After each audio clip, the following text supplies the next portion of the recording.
إلهي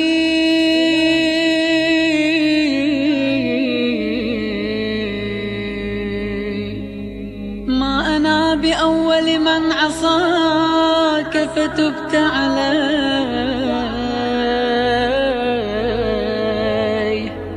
وتعرض لمعروفك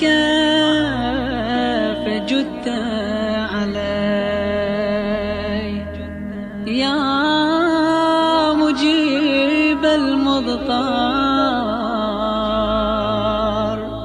يا كاشف الضار يا عظيم البر.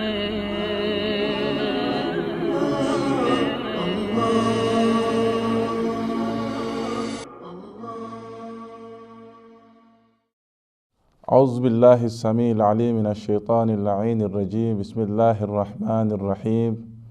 الحمد لله رب العالمين، ثم الصلاة والسلام على أشرف المرسلين حبيبي وحبيب إله العالمين أبي القاسم المصطفى محمد وعلى آل بيته الطيبين الطاهرين. Mes chers frères et sœurs, assalamu alaikum wa rahmatullahi ta'ala wa barakatuh.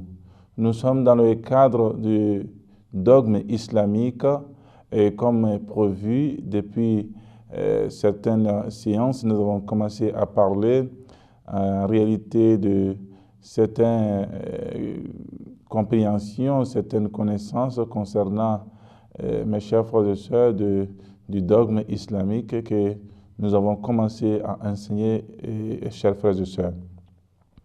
Il est important que nous puissions aussi notifier que nous avons commencé depuis l'émission que nous avons essayé de rappeler l'émission passée concernant le dogme islamique et nous sommes en train de progresser, nous sommes arrivés effectivement à l'unicité d'Allah subhanahu wa ta'ala et nous avons aussi parlé de l'unicité d'Allah subhanahu wa ta'ala, ses attributs avant jusqu'à arriver à l'unicité d'Allah subhanahu wa ta'ala. Donc, en réalité, mes chers frères et sœurs, en réalité, nous avons aussi parlé des attributs d'Allah subhanahu wa ta'ala dans ces cadres-là. Donc, mes chers frères et sœurs, suivez-nous avec le sujet que nous sommes arrivés. Nous avons atteint ce sujet, il s'agit là en réalité de la compréhension de l'unicité d'Allah subhanahu wa ta'ala dans la création. Et nous avons commencé dès l'émission passée, la séance passée, et nous sommes arrivés, nous avons expliqué que l'unicité d'Allah subhanahu wa ta'ala veut dire effectivement par définition que Allah subhanahu wa ta'ala, Dieu seul, c'est lui même qui il est le seul et le maître créateur de l'univers, il n'a pas engendré, il n'a pas de compagnon, etc. Et il n'a pas été composé, il n'a ni associé. Donc, en réalité, lorsque vous essayez, mes chers frères et sœurs, de mettre ces éléments, donc il est le maître, il est le seul créateur.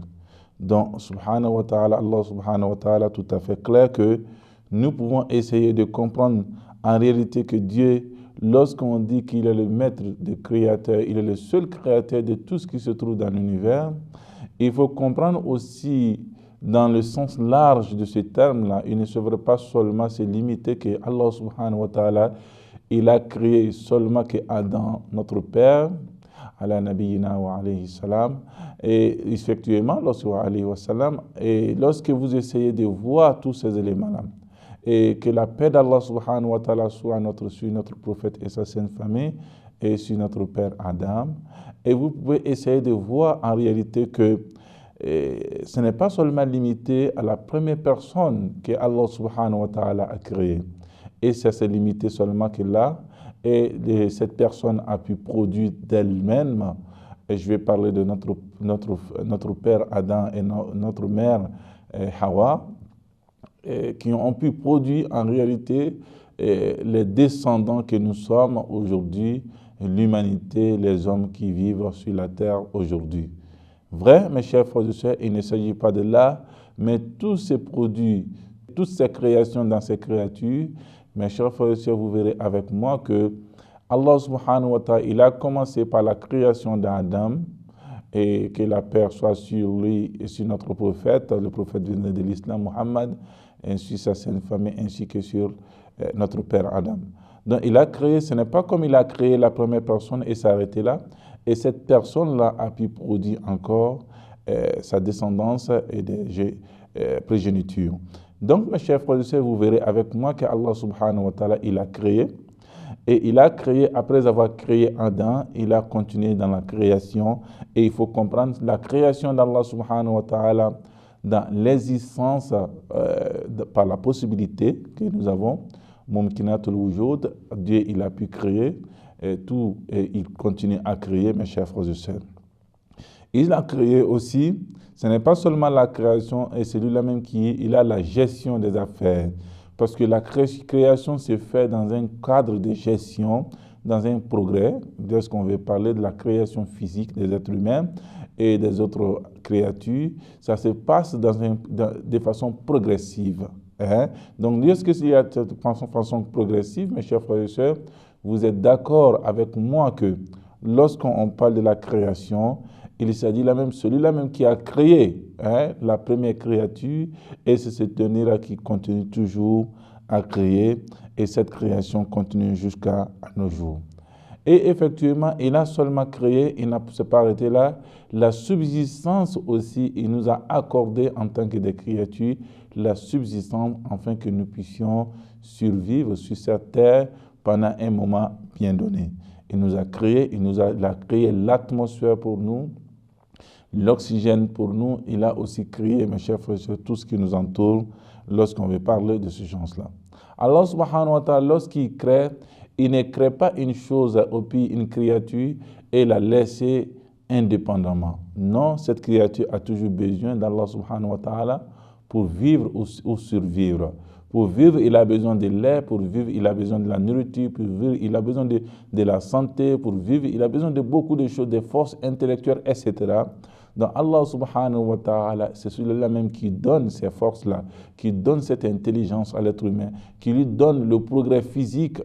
Donc il se nourrit de tout ce que Allah subhanahu wa ta'ala crée et continue à créer. Donc l'être humain, il est toujours lié à Allah subhanahu wa ta'ala.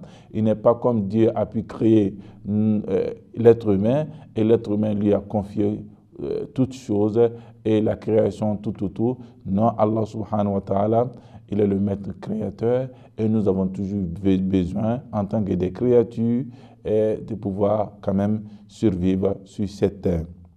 لبيك ذا العفو لبيك إني آت منك إليك لبيك اللهم لبيك إني عبد بين يديك. L'exemple de cela, vous pouvez comprendre dans une lampe que nous avons dans nos maisons. La lampe, lorsque vous voyez que cette lampe, elle est allumée, ce n'est pas seulement, vous allez dire la lampe est allumée, mais lorsque vous regardez la lumière qui se projette de cette lampe-là, mes chers frères et sœurs, et regardez la source de laquelle cette lumière est venue, et vous allez trouver qu'il y a un moteur, il y a des fils conducteurs, il y a d'autres choses, il y a les contacts, etc., jusqu'à arriver à un point central, donc le moteur qui dégage tout ça. Donc c'est ce moteur-là, Allah subhanahu wa ta'ala, nous pouvons comprendre, c'est un exemple, et nous pouvons comprendre aussi réellement que Dieu, il est comme ce moteur qui donne en réalité l'énergie, qui donne tout, et l'énergie passe par les fils conducteurs, etc., et les fils conducteurs adaptés à ce moteur-là, et en réalité qui donne la lumière. Donc une fois que la lumière, pour qu'elle soit toujours là pour éclaircir en réalité nos chambres, mes chers frères et sœurs, elle a toujours besoin effectivement de ce moteur-là. C'est la relation qui existe en réalité entre nous et Dieu.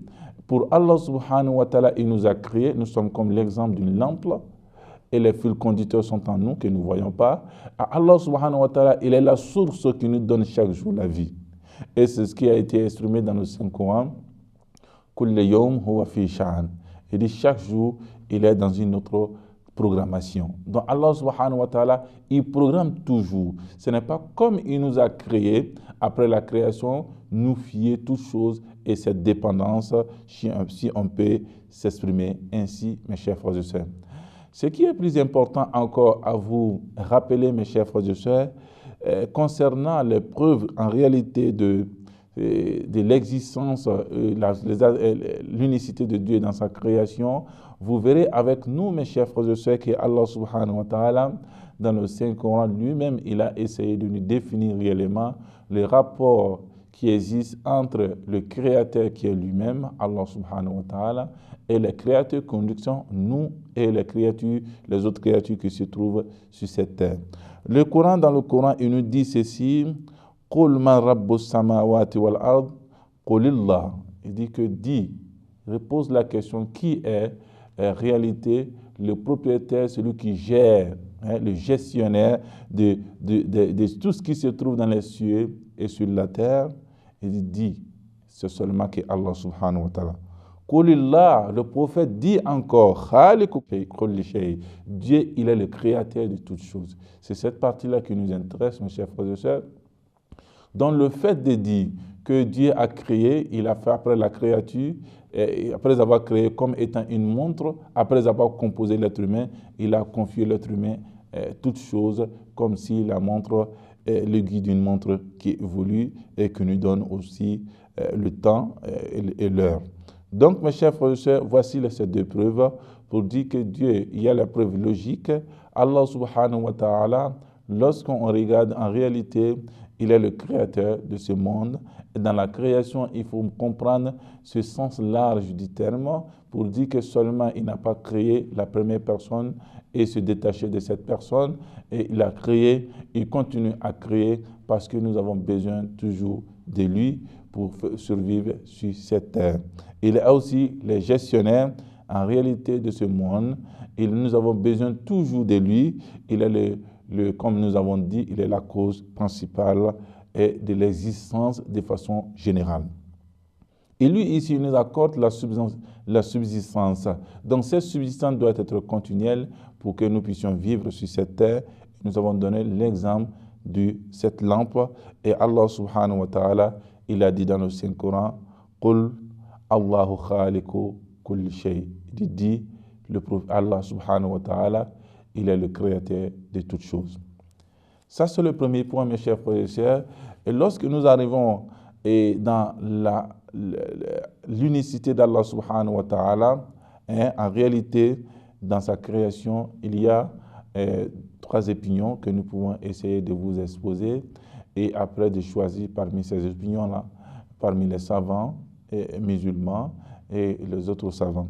Mes chers frères et sœurs, vous verrez, le premier point, c'est que il y a l'école ash'arite qu'on appelle aujourd'hui la majorité des musulmans frères sunnites aujourd'hui qui, dans leur conception, le verset que nous avons essayé de vous donner, mes chers frères et sœurs, à partir du Coran, nous avons dit que Qulullahu khaliqu kulli shay. Nous avons dit que Allah subhanahu wa ta'ala, il est le créateur de toutes choses. Dans l'explication du créateur de toutes choses, les gens, oui, ont accepté, tous les musulmans ont accepté, puisque le Coran est la première référence des musulmans et le livre de guidance. Et c'est ce qui est le Coran. Dalik al-Kitab, ceci est le livre, qu'il n'y a point de doute, une guidance seulement que pour les pieds. Donc, dans ce cadre-là, mes chers frères et sœurs, vous verrez avec nous que lorsqu'on fait face à ces situations, il y a beaucoup d'idéologies qui s'imposent souvent à la communauté musulmane compte tenu de l'évolution historique jusqu'à nos jours. Donc aujourd'hui, nous avons le premier point, c'est qu'on parle de l'idéologie des Ash'arites. Ash'arites, c'est une école dogmatique concernant nos frères sunnites, la majorité sunnite. Il dit ceci, ce verset coranique. Il dit que Dieu, il a créé toutes choses. Toute chose est venue de la créature d'Allah subhanahu wa ta'ala. Donc, en réalité, il n'y a pas aussi cette relation entre Dieu, cette relation de causalité entre Dieu et ses créatures. Il dit, en réalité, Dieu, il façonne les créatures comme il veut, dans un moment donné, dans un moment précis, dans l'espace bien précis, dans des occasions bien données. Il essaie en réalité de façonner les créatures comme il veut. Donc Allah subhanahu wa ta'ala, il n'y a pas de relation de causalité. Donc Allah directement essaie de créer les choses directement. Et nous avons dit qu'il y a la doctrine de la causalité lorsqu'on veut parler. La doctrine de la causalité, c'est de cause à l'effet, si vous pouvez comprendre dans ce sens-là. Donc si la production, le système ou le relais qui existe ou la relation qui existe entre la cause et l'effet, les gens des Ash'arites, les écoles, ont essayé, les savants de cette école ont essayé de dire qu'il n'existe pas cette relation de cause-effet continuelle entre Dieu et ses créatures. Mes chers frères et sœurs, pour pouvoir répondre à cet équivoque, il est important que nous puissions rappeler que lorsque vous prenez le Coran, vous entendez Allah subhanahu wa ta'ala des recommandations par-ci ou aussi des interdictions par-là. Si nous acceptons que c'est Dieu dans les décisions, tout ce que l'être humain fait est un produit d'Allah subhanahu wa ta'ala et c'est Dieu qui le fait, mes chers frères et sœurs, vous verrez avec nous que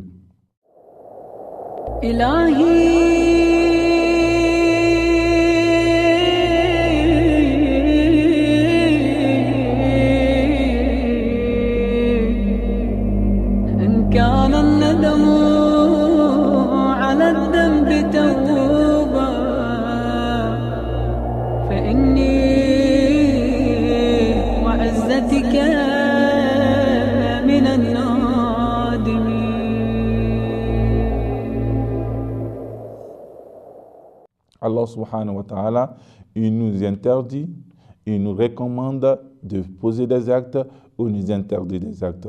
Mes chers frères et sœurs, lorsque nous disons que Dieu, c'est lui-même qui est le moteur conducteur de toutes choses, que l'être humain n'a pas de responsabilité dans l'acquittement de ses obligations, mes chers frères et sœurs, parce que c'est Dieu qui le fait, ce n'est pas l'être humain qui a sa place là-dedans. Et vous allez trouver, mes chers frères et sœurs, avec nous, cette idéologie devient alors contradictoire avec les enseignements coraniques.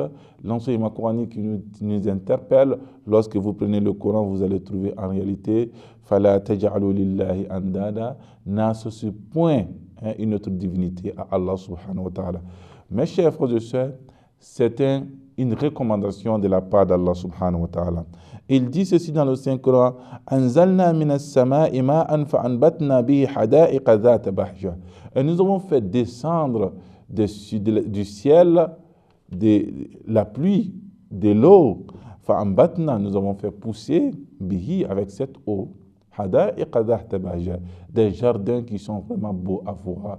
Donc lorsque vous essayez de voir ce verset, le verset exprime cette relation qui existe entre les causes et les faits. Vous voyez dans cette tâche-là, et nous avons besoin en réalité de mieux comprendre ces choses. Mais il y a ce deuxième groupe, mes chers frères et sœurs, lorsque vous vous attendez, il y a plusieurs versets qui sont dans ce contexte-là. Et mes chers frères et sœurs, c'est pour vous dire qu'il existe bel et bien entre nous cette relation de causalité entre Dieu et les créatures. Et c'est pour cette raison que nous avons toujours besoin de lui pour mener une vie, pour un moment bien donné. Et celui-là même qui nous donne la subsistance, donc il nous donne la subsistance chaque jour. Donc mes chers frères et sœurs, vous verrez avec nous que nous avons aussi une relation directe avec notre Dieu, Allah subhanahu wa ta'ala. Il y a le deuxième groupe qu'on appelle Al-Mufawwada. Al-Mufawwada, c'est le deuxième groupe. Et ce deuxième groupe, en réalité, mes chers frères et sœurs, essaie d'expliquer le sens réel de « Qulillahu khaliqu kulli shay ». Dit Allah, il est le créateur de toutes choses. Ils ont dit comme ça que Dieu, il a créé l'être humain. Lorsqu'il crée, il lui confie son devenir. Dieu n'a aucun rapport, aucune relation entre le devenir de l'être humain et après sa création, effectivement, et tout ça. Et mes chers frères et sœurs, et vous verrez effectivement avec nous, avec les versets que nous avons, avec tout ce que nous avons, il a créé ce monde. Lorsqu'il a créé ce monde, il a confié la continuité de ce monde-là aux créatures, et c'est ce qui est là qu'on appelle Al-Mufawwada. Il nous a donné l'autorité suprême aux créatures. Donc en réalité, aujourd'hui, dans le monde, la gestion du monde, l'autorité suprême de la gestion du monde appartient à Allah subhanahu wa ta'ala. Donc mes chers frères et sœurs, cette idéologie, le deuxième groupe, lorsqu'on parle de cette idéologie, c'est une fausse idéologie, mes chers frères et sœurs, qui n'a pas sa place ni dans les enseignements coraniques, ni dans les enseignements prophétiques. Donc, mes chers frères et sœurs, lorsque vous regardez en réalité le deuxième groupe, avec tout ce qu'ils ont pu avancer comme idéologie, ce ne sont pas des idéologies aussi fondées dans les enseignements coraniques ou aussi dans les enseignements du prophète Mohammed sallallahu alayhi wa sallam et sa pieuse famille. Donc, en réalité, lorsque vous regardez cela, et nous fait venir encore, mes chers frères et sœurs, au troisième point, donc on parle de l'idéologie et l'opinion de al-adliya, de la justesse. Donc, cela s'exprime ainsi. Cela fait partie de ces deux groupes. Je vais parler des Mu'tazila et aussi le groupe chiite, imamite, lorsqu'on veut s'exprimer ainsi. Donc, en réalité, cela veut dire que quoi? Dieu est celui qui agit et l'être humain aussi, en face de cela, il agit. Donc, en réalité, il y a ce manque de compréhension qui se passe au niveau, mes chers frères et sœurs, de la décision, la responsabilité de l'être humain. L'être humain, il est responsable dans tout ce qu'il pose comme acte. Donc, Allah subhanahu wa ta'ala, c'est celui-là même qui lui a donné la force. Donc, lorsqu'il y a une interdiction, l'être humain, il est responsable devant cette interdiction. Lorsqu'il y a une recommandation, il est responsable. Il n'est pas comme robotisé que Dieu agit en réalité en sa place chaque fois qu'il veut poser un acte. C'est vrai, il est dit dans le Saint-Coran, vous ne pouvez rien faire. Votre volonté n'a pas de valeur que lorsque la volonté d'Allah subhanahu wa ta'ala est présente. Donc la volonté d'Allah subhanahu wa ta'ala et notre volonté vont de toujours de pair. Notre volonté ne peut aucunement s'opposer à la volonté d'Allah. Donc c'est tout à fait vrai, mais l'explication de cela, mes chers frères et sœurs, est importante. Parce que l'être humain a été créé avec la volonté d'agir, avec la volonté d'agir avec sa raison. Lorsqu'il agit avec sa raison et de façon indépendante, donc il devient responsable, mes chers frères et sœurs, devant Dieu et devant les hommes. Et c'est ce qui fait qu'aujourd'hui, dans notre quotidien, nous pouvons comprendre en cela que l'être humain, il est responsable. Donc, et cela, mes chers frères et sœurs, lorsqu'on essaie de voir cela, cela nous amène en réalité, si Dieu il est le créateur de toutes choses, donc cela nous amène à un autre thème qui est très important. Donc, on parle de l'unicité de Dieu dans l'adoration, Inch'Allah, mes chers frères et sœurs, et pour la sienne prochaine. Et vous verrez avec nous que nous allons essayer de vous expliquer en long, en large cette unicité dans l'adoration d'Allah subhanahu wa ta'ala. Donc, mes chers frères et sœurs, assalamu alaikum wa rahmatullahi ta'ala wa barakatuh.